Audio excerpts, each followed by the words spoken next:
You're listening to The Business of Glamping and Unique Holiday Rentals, Episode 8. Today, I'm talking to my special guest about techniques that we can all apply to convert our audience into paying customers. So, let's get started. Glamping and unique holiday rentals are surging in popularity with the growing desire of customers to book holidays that deliver an experience. They are also the new business of choice for those wanting to improve their work-life balance. So how do you build a strong business like this that gives you the life you need and a great investment? I'm Sarah Riley, and I want to share what I've discovered after being immersed in this industry for over 20 years to inspire you to find out more about what's going on. Welcome, this is The Business of Glamping and Unique Holiday Rentals. Hello, and thank you so much for joining me again today. This podcast is all about helping to give you a master plan, for want of a better description, to help you achieve your greater success with your glamping business or unique holiday rental. And that's why I've been inviting many guests onto the show to share their experiences with you. Experiences that can really help you to understand what it takes to get the quick success that you need to have the quick success to really make a difference. And I'm very pleased to introduce to you today Cameron Darcy, who runs Sierra Escapes with his partner Natasha. They have a beautiful setup over in Australia. He's going to tell you more about that. But one of the things that he does remarkably well is using the imagery and videos in what he does to create an emotional response amongst those who are watching it, to really get them engaged with what they offer at Sierra Escapes, to help them feel emotionally attached to it, and as though they can really imagine themselves there.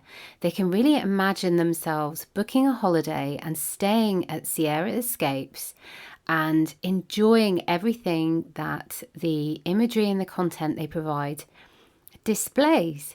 It's a really clever use of quoting and other techniques to really get into the thoughts of the potential customer. So Cameron's most recent one is talking about never lose your sense of wonder and travel, and really encourages the viewer to get back in touch with their own wanderlust and to want to escape into the big, wide open countryside, in particularly the one that they offer at Sierra Escapes. But they don't particularly say that directly, and this is the really interesting thing. What they're doing is really trying to help inspire people to get back outside, back into nature, and engaging in the lifestyle that glamping services can provide, but without actually openly and directly selling. It's a really modern way of marketing, and we can all learn heaps from Cameron and Natasha and everything that they've got to talk about. So that's why I'm really pleased to introduce him on the show today, and I know you're going to get an awful lot from what he's got to share. And so without further ado, I'm going to hop over to the interview now. So Cam, it's great to have you here. Thank you so much for taking some time to have a chat across the big seas, well, around the other side of the world. How are you doing? You okay? I'm really well, thank you, and thanks so much for having me. And it is nice to talk to people on the opposite side of the world. So thanks for having me on the podcast. You're my second guest from Australia, and I love the fact that glamping in Australia is really, well, it's really kind of getting really exciting, the amount of projects that are starting up over there. And from your perspective, is that what you're seeing? Are you seeing that it's starting to grow and populate? Yeah, absolutely. It's a really exciting time in that space in Australia, and I think much like people have noticed up in places like Iceland and Greenland and Norway, where you have these amazing immersive landscapes. I think that similar kind of trend is starting to take place in Australia, where we do have some amazing vistas and some fantastic landscapes, and so people are really starting to create experiential accommodation experiences. They're moving away from traditional hotels and motels that are there simply to serve an area, and they're creating destinations within themselves.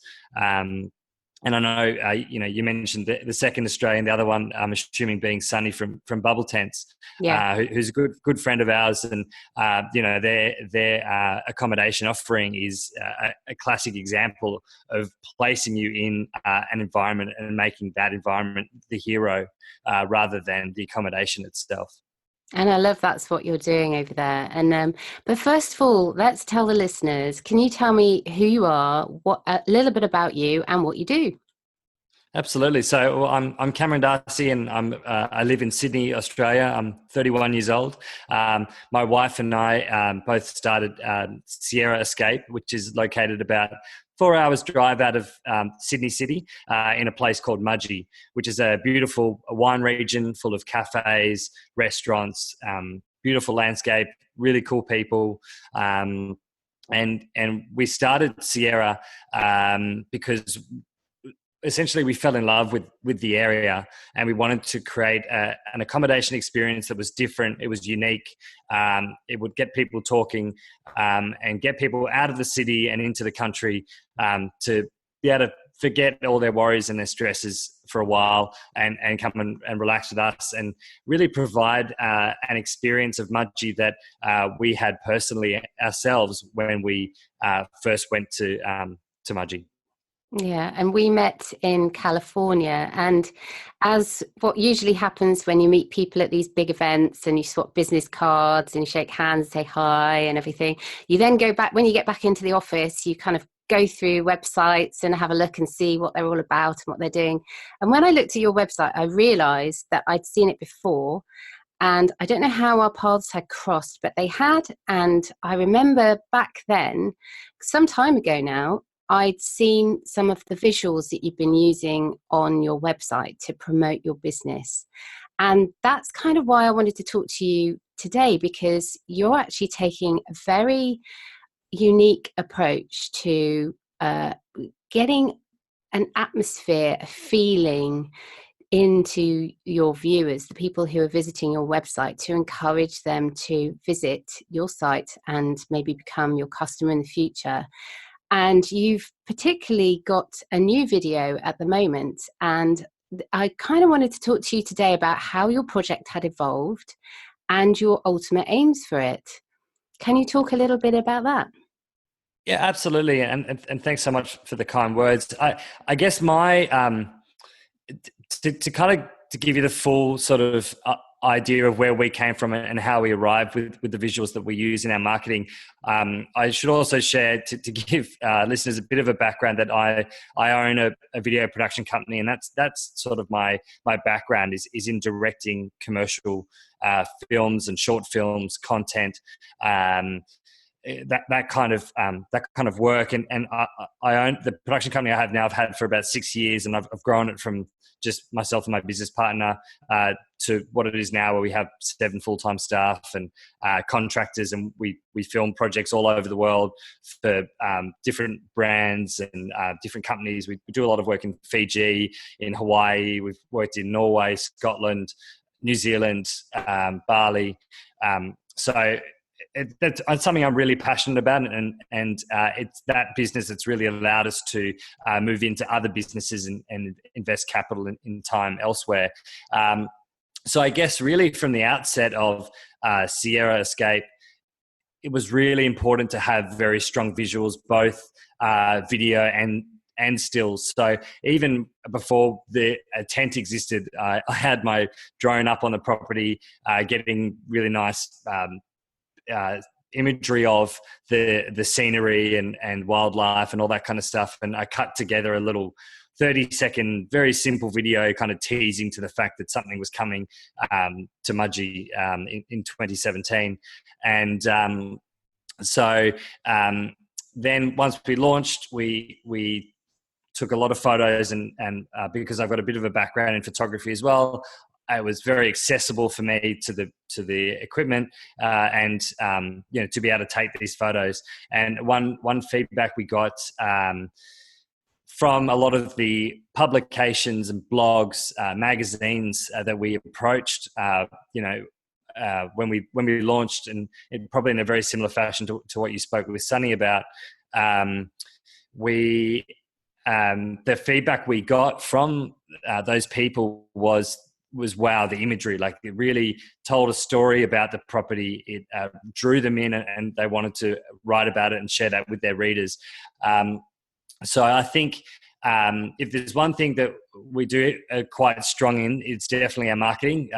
And we are fortunate in that I do have that background. And we also have, beautiful landscape to be able to photograph and all that kind of things. So that's kind of where it all really started. And then I guess as we grew more, we sort of got a year and a half in, or almost 2 years in. And I kind of went, well, this is a bit silly. I own a production company and I don't really have a dedicated video for Sierra. I had one that I'd created for Mudgee a couple of years ago, but before the tents existed, but I didn't have a really strong one on Sierra. So I basically sat down, wrote a script, got a bunch of my top crew together and went out there and spent a few days shooting something, which is what we have now. And that video really is to tell the story of the experience, not necessarily the story of how Sierra became about or why we created it, more the story of the experience you get when you arrive there, and to paint a picture not only of Sierra, but of what it is to travel and what it is to step outside your comfort zone and experience something different. Yeah, you were the writer. Is that what you were saying? You actually wrote the script? Yeah, I basically drew the inspiration on the script from a bunch of very well-known travel quotes, and I sort of took a whole bunch of them and changed them and mashed them together and created, what sort of in my head was like an inspirational speech from an old university lecturer talking about why we as people, why we love to travel and why we love to get away. So when you listen to it, the only time we mention Sierra Escape is right at the end of the voiceover. There's nowhere in the script that even really talks about glamping or Sierra or Mudgee for that fact. It's more about drawing that want in people out, that they want to, they want to leave behind the 9 to 5. They want to leave behind the normality of their lives, and they want to experience something new and different, and have an experience where they can tell their friends and their family about, and almost like bragging rights, and put it on their Instagram, put it on their Facebook, and go, this is what we did. What a great time we had. And so it's that feeling I was trying to get into the video itself. So when people watch it, of course, the desire we want is for people to go in and book at Sierra Escape. But even if they don't do that and they watch that video and go, oh, I want to go somewhere, I want to go anywhere that's different, and I want to go somewhere that's new, that's the desired effect that I wanted from that video. And you get it, absolutely. I mean, for the listeners, I am going to be putting this into the show notes, so that people can see exactly what we're talking about. But just I got a couple of snippets here from what the narrator says. So it's all about, why do we travel? And travel turns you into a storyteller, and money returns, but time doesn't. And we travel not to escape life, but for life not to escape us. And it makes you feel irrelevant and alive at the same time. And we weren't born just to pay bills and grow old. And never lose your sense of wonder and travel. And so everything that you've got there is so atmospheric, and you've got all the imagery that goes with it as well, which is people who are enjoying your service and everything that you provide in a really beautiful way. So it's not actually saying, yes, we have hot tubs, or yes, we have a beautiful, comfortable bed, or a beautiful scenery. You're actually showing it, and with all of the atmosphere that comes from the narrator, who is absolutely brilliant, I would have to say. And it really, at the end of it, I was going, yeah, that's me. That's what I want to do. I want to go traveling. I want to go to Australia. I want to go to Mudgee. So you had That's awesome. absolutely the right effect on me, for sure. Oh, look, that's great, and that's the effect that I want to have on people. And I guess I've always been a really big believer in not pushing brands down people's throats, and you know, I obviously spend a majority of my time making videos and ads for other people, and time and time again, I see clients putting their logo front and center or being so literal about their advertising. And I think if you can have confidence in your brand, that I'm gonna show visuals absolutely from the brand. I want to show people what it is, but like I said, I didn't show a logo or have a name until right at the end of the video, because I wanted to drum up that sense of desire and wanderlust, to get people driven to travel, and then right at the end go, and this is who we are, and come and travel to us. Absolutely. And so one of my things that I'm saying all the time to myself, my mantra myself, is that we rise by lifting others. So if we lift others and make them feel good, then that helps us rise. And so that's what I found in your work, that it's very inspirational. It made me feel lifted. It made me feel positive and really good. And that would, you know, as a result, I'd only come to your website one time before, but I remembered you. I remembered who you were and where you were, even though, you know, the connections made when we actually finally met in California. So it's quite interesting how that works. And I often say to people, facts tell, but stories sell. So stories are so important in everything that we do. And like you were saying there about, you know, people put their logos to maybe sell too much or whatever. And there is a place for that, but it's a certain place for that. And so to be able to tell the story, that's going to sell so much more. But from your perspective, what's the most important elements you think that people should get right when they're trying to develop their own visuals for a glamping business? Because obviously you are coming to this with a lot of background and a strong business sense about what you should do. And not everyone has that. And they do have to commission other people to do it, or they have to come up with the ideas themselves without so much experience. Do you have any tips, really easy tips, that people could use to try to develop their own approach? Look, it is a really tricky one, because marketing, I feel, often does get neglected, and it's because it can be a bit of a long game in the return, particularly in video. You know, I think people can see a direct correlation between SEO or Google AdWords or paid Facebook marketing, and all those things are quite accessible, and for very low fees you can pay people to do those things. The costly things are creating a brand and you know, designing a beautiful website, designing a logo, taking beautiful photos, and all those things I would say are far more important in the long run than things like direct marketing. But, you know, particularly in small business, you spend a lot of money and time and effort in developing the product and trying to get customers in through the door and all that kind of stuff, that often the marketing gets sort of, and the branding gets sort of pushed to the side or done on the cheap. And, you know, in previous businesses that I've had, I was a sucker for jumping on one of those logo design websites and paying someone $300 to come up with a logo. But in the case of, you know, Brightworks, my production company, and Sierra Escape and Abingdon House, we paid a designer to sit down and talk to us about our brand and what we wanted to convey to the viewer. And we worked with him closely to develop our branding. And that, you see that really strongly through all of our marketing collateral.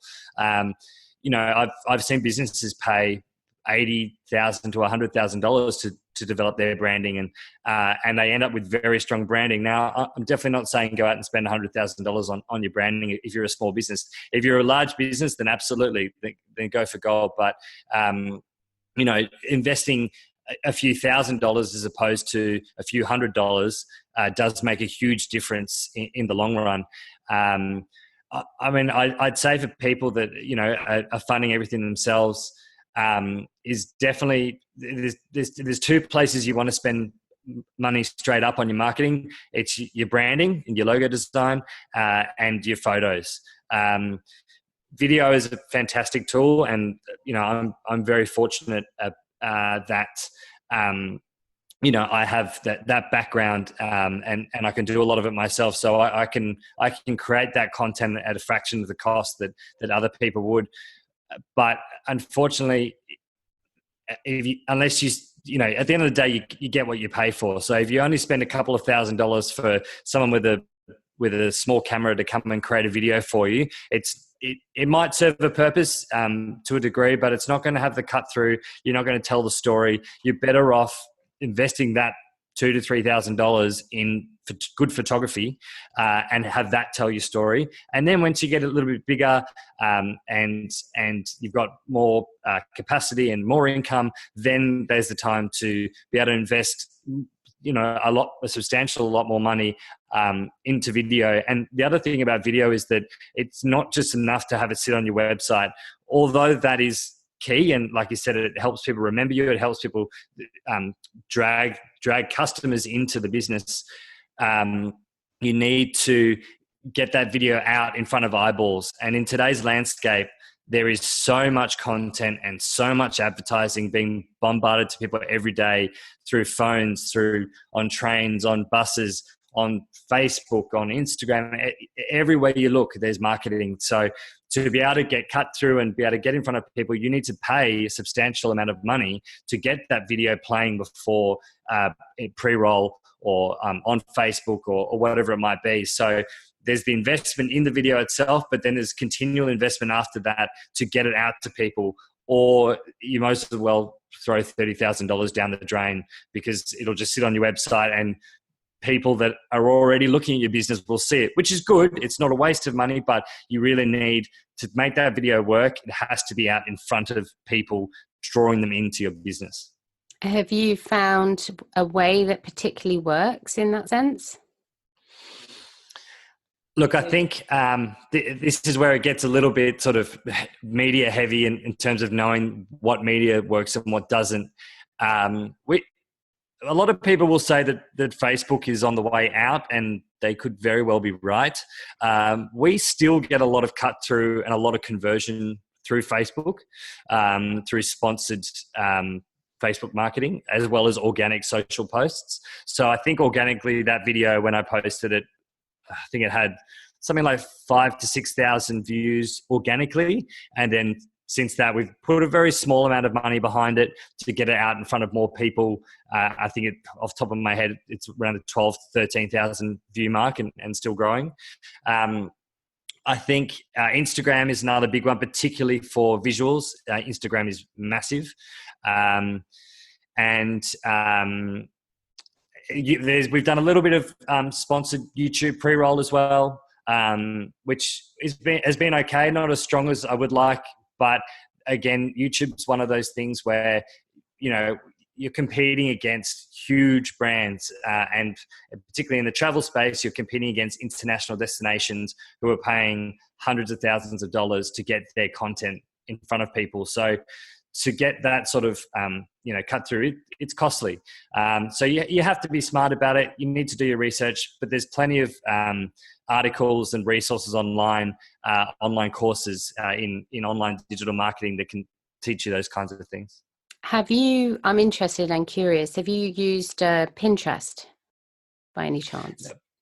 I'm aware of Pinterest. We've never used it as a social media platform. I guess and this is probably my lack of understanding of the platform, is that its connectedness, it kind of seems, although you can obviously hook it into things like Facebook and Instagram, it sort of sits on its own thing. So I haven't used it. It's something I need to explore more.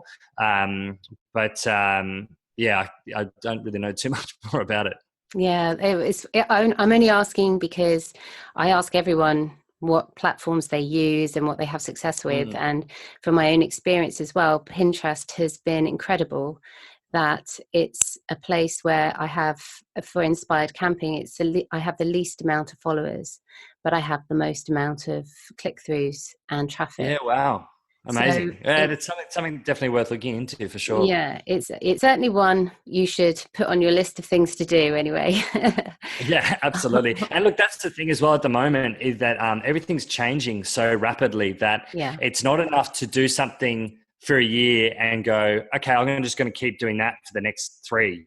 Everything changes so frequently that you have to keep up on what people are using and what people are doing.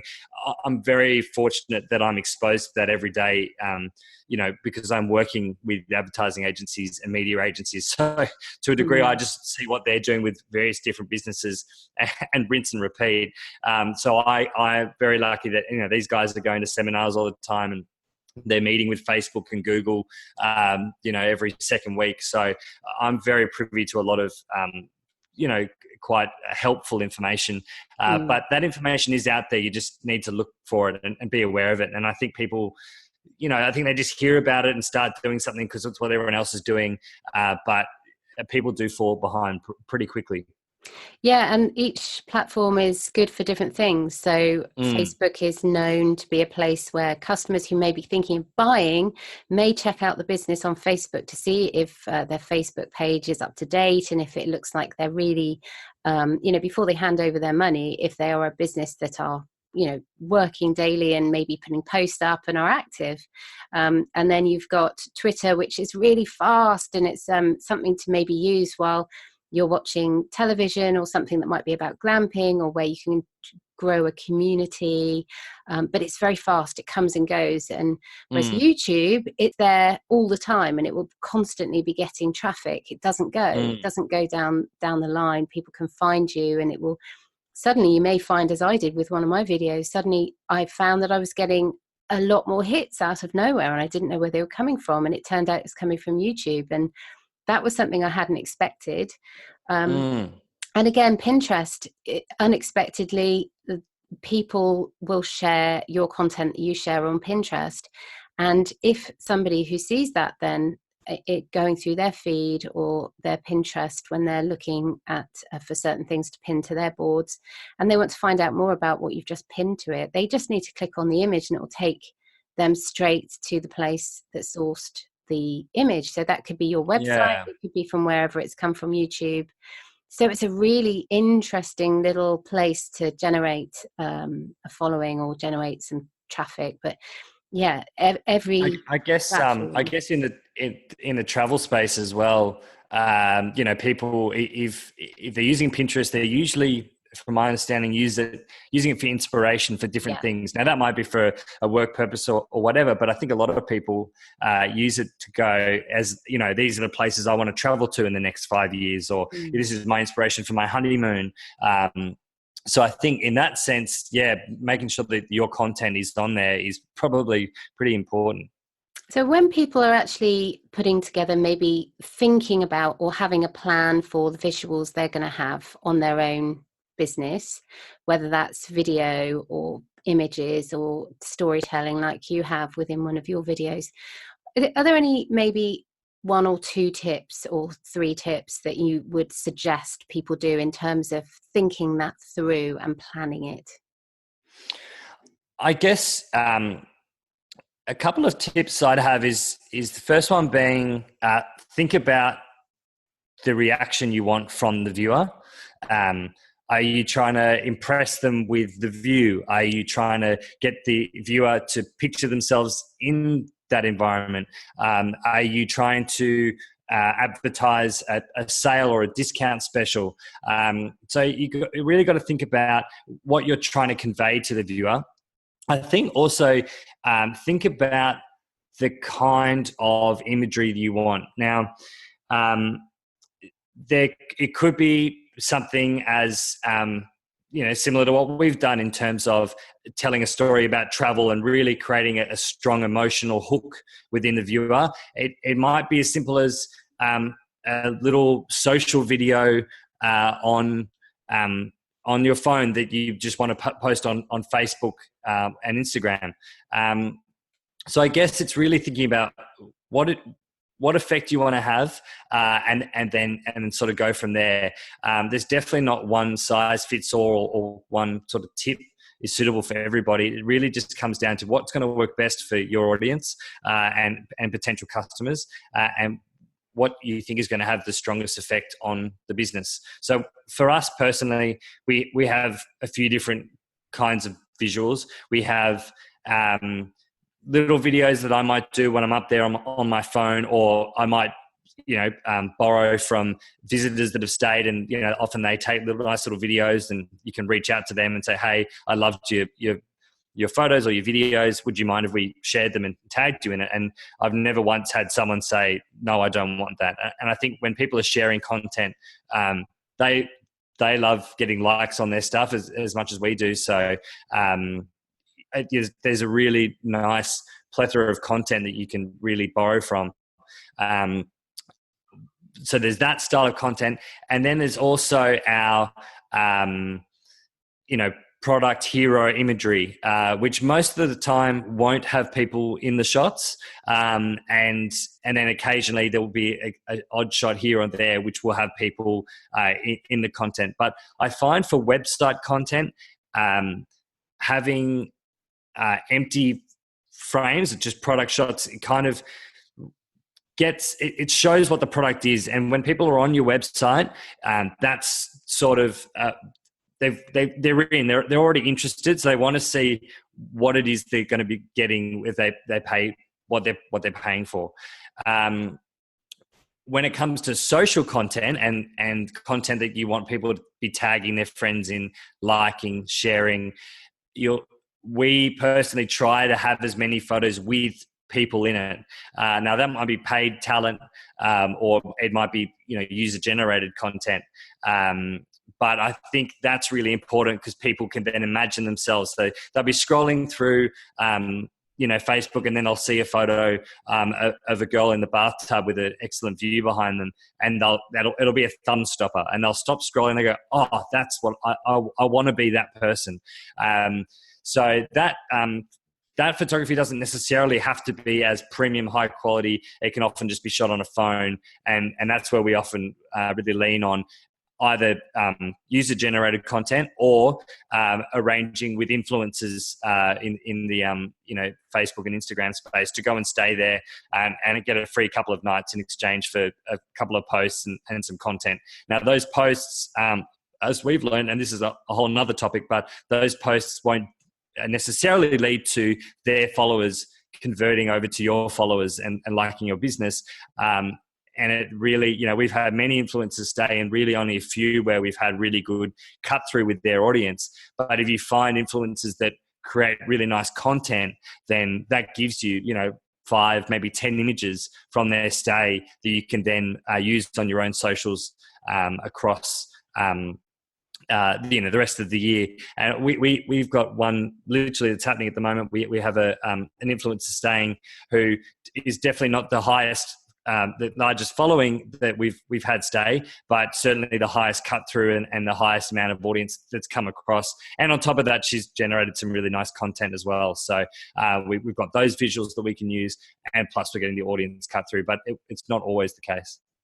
It's actually the subject of the topic that I spoke about at the Glamping Summit, which was about how some influencers, they may have a huge following, but it doesn't mean that following is engaged and are going to act on what they're sharing. And so having those statistics and percentages about those influencers with the most engaged audience is really vital to getting the right influencer staying with you. But it is the new way, isn't it, of people being able to promote their business on a very small budget, and it seems to be getting a lot of traction. Absolutely. And your talk at the summit, to be honest, was one I actually got a lot out of. And I learned a bit about the influencer tools and the Instagram, where you can sort of see what their sort of engagement levels are, which I didn't know about before. So I've actually since that used a fair bit of those, which have been really cool. But yeah, it's interesting because it was something we'd certainly noticed, but not really known why. Then we heard your talk at the summit.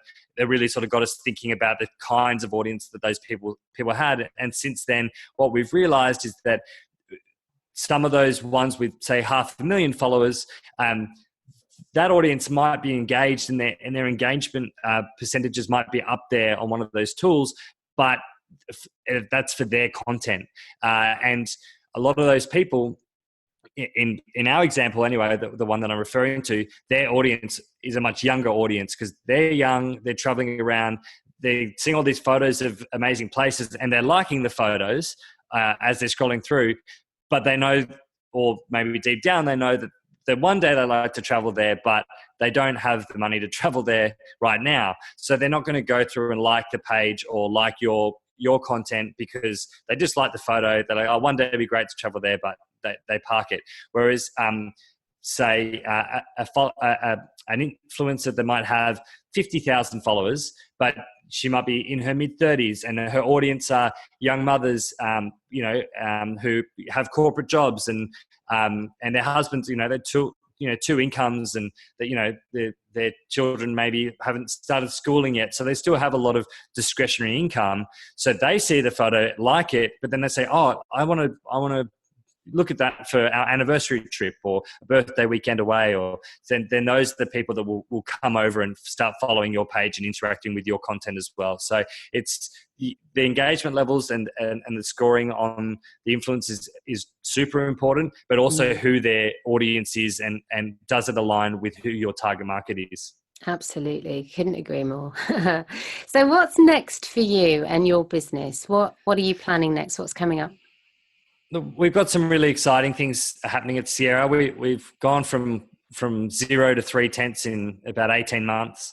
We're now sort of 6 months into our previous 2 tents, which we're really excited about, and they're booking really well. We're doing another 2 tents out there. That'll take us to 5. Which we're really excited about. And they're basically the same as what we've done before, but we're doing a few things a little bit differently, which is cool, and taking some lessons that we've learned from our experience thus far. We're also putting in in the next couple of years a big yoga deck and swimming pool. So really kind of again, further create that destination unto itself within the retreat, which we're really excited about. There's also a few other sort of tricks up our sleeve in the sort of medium to long-term future at Sierra as well, which we're really excited about and kind of in very early planning stages for now. And then we've also acquired some land very close to Sierra that we're looking at doing another sort of accommodation business in the next sort of 1 to 2 years. Which is similar but different again. So just trying to create unique accommodation offerings that people can get excited about. Oh, that's exciting. Well, I'm definitely going to be including all the information that people need to find out more in the show notes. But tell us now how people can find out more about you and where they need to go. Well, look, I think if people want to know more, then jump on our website, which is sierraescape.com.au. Head to our Facebook page, to our Instagram. If you've got questions about the retreat or about us, then always feel free to drop us an email or get in touch via one of those. My wife and I, Tash, look after all the guest communication ourselves. So we're there, always happy to answer questions, and we just love being involved. Oh, that's great. Thank you so much, Cam, for your time today. I'm sure people have found it incredibly interesting, and I can't wait to, find out more about what you're up to in the future and see more of your amazing videos. Well, thank you so much, and thanks so much for having me. It's been awesome chatting. You're very welcome. Take care. Bye. Cool. Thank you. Bye. Even though I use technology in my business every day, it still amazes me that I can speak to someone on the other side of the world and then broadcast it to you. Thank you so much for joining me today. I really appreciate it. And if you enjoyed this and found it useful, then please subscribe and leave a review on iTunes. Check out the show notes on inspiredcamping.com/ and put the number of the episode to find the notes, or just put inspiredcamping.com/podcasts. You can also check out my signature course, From Overwhelmed to Overbooked, a masterclass teaching you the secrets to attracting more guests and commission-free bookings. That's on inspiredcourses.com. And remember, we have a wonderful, supportive and generous community over on Facebook. If you want to join that community, the welcome mat is always there and we'd love to see you in the group. Take care.